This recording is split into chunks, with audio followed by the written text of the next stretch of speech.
নমস্কাৰ, মই অনিৰ্বাণ। আপোনালোকে চাই আছে দি ক্ৰছ কাৰেণ্ট। পঞ্চায়ত নিৰ্বাচনৰ আনন্দ উল্লাস কৰিবলৈ সময় নাই। শাসক দল বিজেপি আকৌ সাজু হৈছে নিৰ্বাচনলৈ। ক্ৰমাগত ৭টাকৈ নিৰ্বাচনত পৰাজয়ৰ পাছতো বিৰোধীয়ে সম্বিত ঘূৰাই পোৱা নাই। কিন্তু 11 মেত পঞ্চায়ত নিৰ্বাচনত অভাৱনীয় ভাল খবৰ লাভ কৰাৰ পাছতে বিজেপি আকৌ সাজু হৈছে আন এক নিৰ্বাচনলৈ। পঞ্চায়ত নিৰ্বাচনৰ ফলাফল ঘোষণাৰ 4টা দিন পাছতে ৰাজ্যিক বিজেপিৰ কাৰ্যালয়ত বহিল গুৰুত্বপূৰ্ণ নিৰ্বাচনী বৈঠক।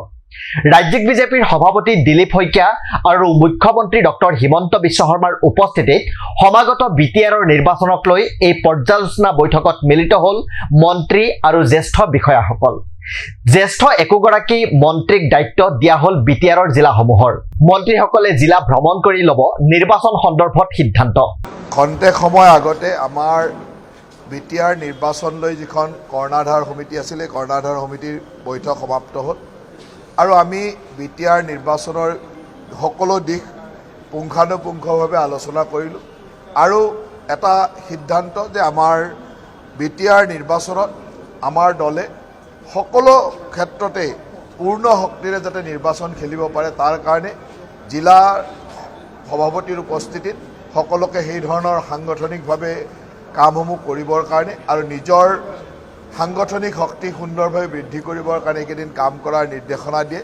তাৰ লগে লগে প্ৰত্যেক জিলালৈকে এগৰাকী মন্ত্ৰী আৰু এগৰাকী দলৰ জ্যেষ্ঠ কাৰ্যকৰ্তাক বিটিআৰ 5খন জিলা ভ্ৰমণ কৰাৰ কাৰণে দলৰ পৰা এটা নিৰ্দেশনা দিয়া হয় আৰু মাননীয় মুখ্যমন্ত্ৰী ডাঙৰীয়া আৰু মাননীয় ৰাজ্যিক সভাপতি ডাঙৰীয়াৰ উপস্থিতিত এই সিদ্ধান্তৰে অহা 10 দিনৰ ভিতৰত আমাৰ একোগৰাকী মন্ত্ৰী আৰু একোগৰাকী জ্যেষ্ঠ দলৰ কাৰ্যকৰ্তা বিটিআৰৰ প্ৰতিখন জিলালৈকে যাব আৰু সেই জিলাসমূহৰ সকলো দিশ পৰ্যবেক্ষণ কৰি তাৰ প্ৰতিবেদন দাখিল কৰিব আৰু সেই প্ৰতিবেদনৰ পিছতে দলে বাকী সিদ্ধান্তসমূহ ল'ব। আৰু দলৰ এইটোৱে সিদ্ধান্ত যে বিটিআৰ নিৰ্বাচনৰ কাৰণে আমি দলৰ সকলো ক্ষেত্ৰৰ পৰা প্ৰস্তুত কৰিব লাগে। একেবাৰে তৃণমূল পৰ্যায়ৰ বুথৰ পৰা পৃষ্ঠা প্ৰমুখৰ পৰা একেবাৰে জিলালৈকে সকলো সংগঠন শক্তিশালী কৰিব লাগে আৰু সংগঠনত য'ত যি অসুবিধা আছে, য'ত ধৰণৰ যি আমাৰ কৰণীয় আছে, সেই কামবিলাক কৰিবৰ কাৰণে আজি সিদ্ধান্ত লোৱা হৈছে। এইদৰেই বিটিআৰৰ নিৰ্বাচনৰ বাবে সাজু হৈছে বিজেপি দল। ইয়াৰ বিপৰীতে এতিয়াও বিৰোধীৰ মাজত যেন খোৱা কামোৰা শেষেই হোৱা নাই। ব্যৰ্থতাৰ পৰ্যালোচনা কৰাৰ সলনি বিৰোধীয়ে হয় এই ফলাফলক অৱধাৰিত আছিল বুলি আত্মসন্তুষ্টি লাভ কৰিছে, নহয় এই ব্যৰ্থতাৰ বাবে আন কোনো দল বা কাৰকক জগৰীয়া কৰিছে। যিদৰে লোকসভা নিৰ্বাচনত উজনি অসমত সামান্য সফলতা লাভ কৰাৰ পাছতেই কংগ্ৰেছে বছৰজুৰি আত্মসন্তুষ্টিত মগ্ন হৈ থাকিল, দলটোৰ বাবে 2024 চনত যোৰহাট লোকসভা সমষ্টিত লাভ কৰা সফলতা আছিল এক টাৰ্ণিং পইণ্টৰ দৰে। তাৰে আঁত ধৰি কংগ্ৰেছে উজনি অসমত হেৰুৱা ভেটি উদ্ধাৰ কৰাৰ লগতে সাংগঠনিক ভেটিও মজবুত কৰিব পাৰিলেহেঁতেন।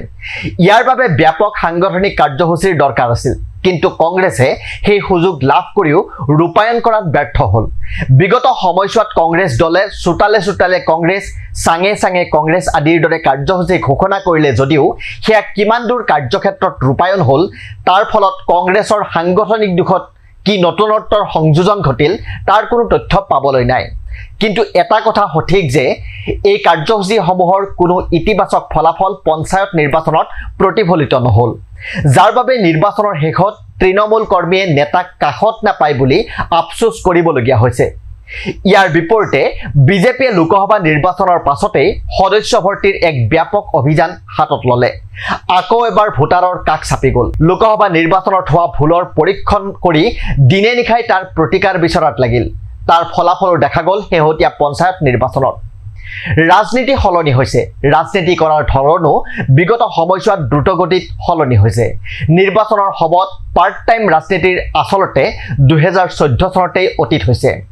বিজেপি দল নিজেই পৰিণত হৈছে এক নিৰ্বাচনী মেচিনত। এনে প্ৰত্যাহ্বানৰ মোকাবিলা কৰিব পাৰিব আন এক 24x7 ভোট মেচিনেহে। বিজেপিৰ বিশাল সাংগঠনিক জাল, অৰ্থনৈতিক শক্তিক প্ৰতিহত কৰিবলৈ বিৰোধীৰ মাজত যি উদ্যম আৰু প্ৰচেষ্টাৰ প্ৰয়োজন, সেয়া এতিয়াও পৰিলক্ষিত হোৱা নাই, যাৰ বাবে বিৰোধীৰ ওপৰত ভোটাৰেও আস্থা দেখুওৱা নাই। ইয়াৰ বিপৰীতে পঞ্চায়ত নিৰ্বাচনৰ অভাৱনীয় সফলতাৰ আনন্দ এদিনতে সামৰি আকৌ বিটিআৰৰ নিৰ্বাচনৰ বাবে সাজু হৈ বিজেপিয়ে আচলতে বিৰোধীৰ সন্মুখত এক পৰিৱৰ্তিত ৰাজনীতিৰ আৰ্হিহে দাঙি ধৰিছে। ধন্যবাদ।